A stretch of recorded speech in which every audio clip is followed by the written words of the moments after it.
আসসালামু আলাইকুম। আমি আফসারুন নাহার এসএসআর স্কুল অ্যান্ড ইনস্টিটিউটের পক্ষ থেকে নবম শ্রেণীর উদ্দেশ্যে আজকে আমার এই ক্লাস। নবম শ্রেণীর ছাত্রীরা কেমন আছো তোমরা সবাই? আশা করি আল্লাহর রহমতে ভালো আছো।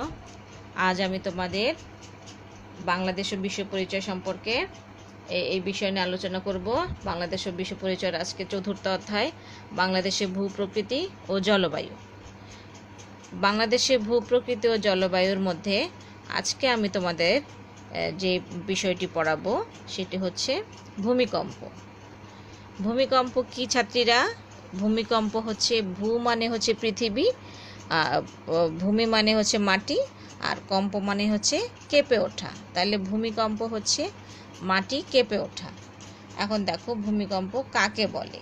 ভূমিকম্প হলো একটি প্রাকৃতিক দুর্যোগ।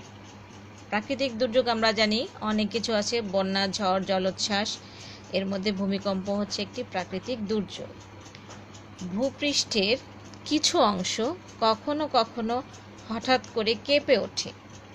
এই কম্পন মৃদু থেকে প্রচণ্ড হয়ে থাকে, যা মাত্র কয়েক সেকেন্ড স্থায়ী হয়।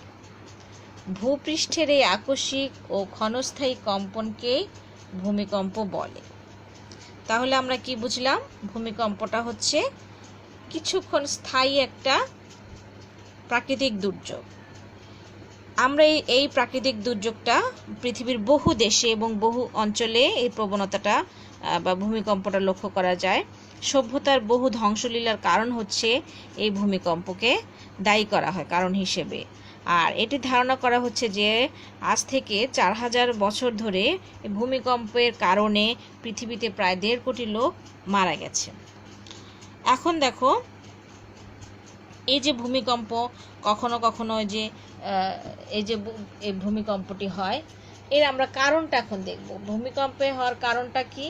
ভূপৃষ্ঠে যেসব কারণে ভূমিকম্প হয়ে থাকে তার মধ্যে অন্যতম হলো যে প্রধান যে কারণটা, সেটা হচ্ছে কি যে পৃথিবীর যে ভূত্বকের যে 8টি বড় বড় টুকরা আছে এবং 6টি অঞ্চলে যে এই টুকরোগুলোকে বিভক্ত করা হয়েছে, এই টুকরোগুলোকে একটি টেকনিক প্লেট নামে অভিহিত করা হয়েছে বা টেকনিক প্লেট নামে পরিচিত।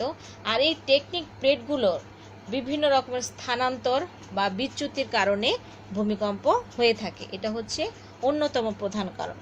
এছাড়াও আছে ভিত্তিশিলা চ্যুতি। ভিত্তিশিলা চ্যুতি মানে হচ্ছে যে পৃথিবীর যে ভিত্তিটা আছে সেখান থেকে যে ফাটল বরাবর আকস্মিক যে ভূ আলোড়ন হয়ে থাকে সেটার কারণে ভূমিকম্প হয়। এছাড়া আছে তোমাদের আগ্নেয়গিরির যে লাভা, আগ্নেয়গিরির যে লাভাটা আছে সেটা প্রচণ্ড শক্তিতে যখন ভূ অভ্যন্তরে বা পৃথিবীর ভেতর থেকে বের হয়ে আসে তখন সেখানে ভূমিকম্পর সৃষ্টি হয়। এছাড়া হচ্ছে ভূত্বকের তাপ বিকিরণ করে যখন সংকুচিত হয়ে যায়, ভূপৃষ্ঠটা যখন সংকুচিত হয় এবং যে ভূ নিম্নস্তর শিলাস্তরে সে ভারের সামঞ্জস্য রক্ষার্থে ফাটল বা ভাঁজের সৃষ্টি হয়, সেক্ষেত্রে আমরা ভূমিকম্পটা অনুভূত হতে দেখি। এছাড়া যে আরেকটি আছে হচ্ছে ভূ আলোড়নে যে কোথায় আচ্ছা দেখলাম আমরা ফাটল বা ভাঁজের কারণে। এছাড়া ভূত্বকের কোনো স্থানে শিলা ধসে পড়লে বা শিলাচ্যুতি ঘটলে ভূমিকম্প হয়। আর এগুলো হচ্ছে মূল কারণ। আর বাংলাদেশে যে কারণে ভূমিকম্প হচ্ছে সেটা হচ্ছে যে আমরা যে ইউরোপীয় এর আগে যে প্লেটের কথা বললাম, এই প্লেটের ভেতরে হচ্ছে যে ইন্ডিয়ান এবং ইউরোপিয়ান যে প্লেটটি আছে, এর প্লেটের সীমানায় হচ্ছে বাংলাদেশ অবস্থিত। এই কারণে বাংলাদেশও একটি ভূমিকম্প প্রবণ এলাকা। বাংলাদেশে ভূমিকম্পের প্রধান কারণটা হচ্ছে ভূমিরূপ ও ভূ অভ্যন্তরীণ কাঠামোগত কারণে বাংলাদেশে ভূ আলোড়নজনিত শক্তি কার্যকর এবং এর ফলে এখানে ভূমিকম্প হয়। তাহলে দেখা যায় যে পৃথিবীর অন্যান্য দেশের মতো বাংলাদেশও একটি ভূমিকম্প প্রবণ এলাকা এবং সেখানে ভূমিকম্প হচ্ছে এই যে ইউরোপিয়ান যে প্লেটের আছে সেই প্লেটের ধাক্কাতে বা আলোড়নের কারণে বাংলাদেশে ভূমিকম্প হচ্ছে।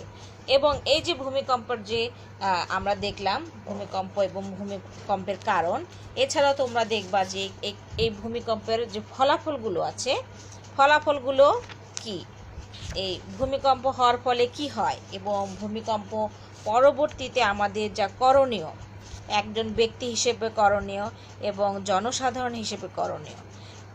ব্যক্তি হিসেবে আমাদের করণীয় হচ্ছে, যখন ভূমিকম্প হবে বাড়িতে একটি ব্যাটারি চালিত রেডিও এবং টর্চ লাইট সবসময় রাখতে হবে। প্রাথমিক চিকিৎসার সরঞ্জাম প্রস্তুতি রাখতে হবে।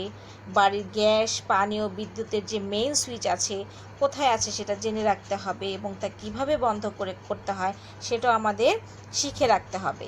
এছাড়া বাড়ির সবচেয়ে যে সুরক্ষিত স্থান আছে সেটাকে চিহ্নিত করতে হবে, কারণ হঠাৎ করে যখন আকস্মিকভাবে ভূমিকম্পটা হয় আমরা কিন্তু জানি না যে ভূমিকম্প হবে।